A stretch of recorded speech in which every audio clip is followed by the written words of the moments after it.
It's a difficult one. I certainly would not rule out at this stage predictive grades.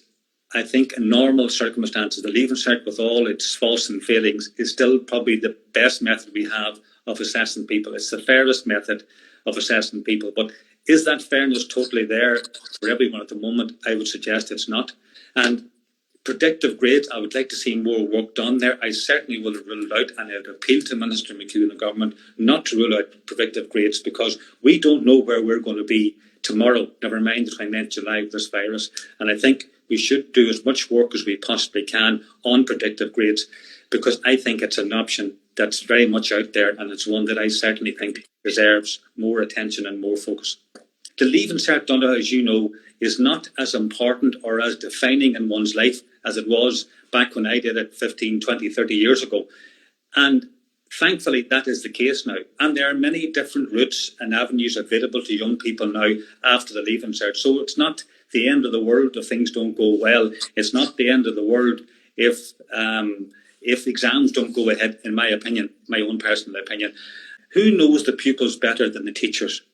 They're dealing with them in many cases for 6 years from the minute they come in that door. They know their abilities. They've been testing them the whole way through from year 1 to year 6. And in a situation like we find ourselves here at the moment, I would have confidence in the professionalism of our teachers to be able to assess the student based solely on their ability.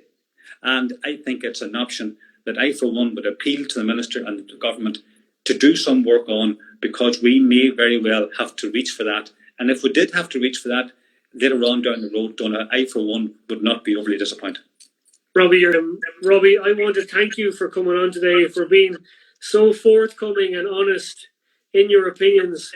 And that's what sixth-year students and students in general love to see, is that honesty and straight out, this is what I feel, rather than, as you had mentioned earlier, communication and dancing around the issue. I really appreciate you coming on. I really appreciate all the work you've done for education in your last term in the Seanad, and the very best of luck in your future term in the Seanad as well. Thank you, Donald, and I would like to wish all the students and indeed all their families well in this difficult time. And as I say, the Leaving Cert is not the be-all and end-all that it once was back in my day, and people should keep that in the back of their head. But I suppose the main message at this point in time is to stay safe. Brilliant. Thank you, Robbie, and stay safe yourself. Thank you, Donna. Thanks for having me. Bye-bye. Bye-bye.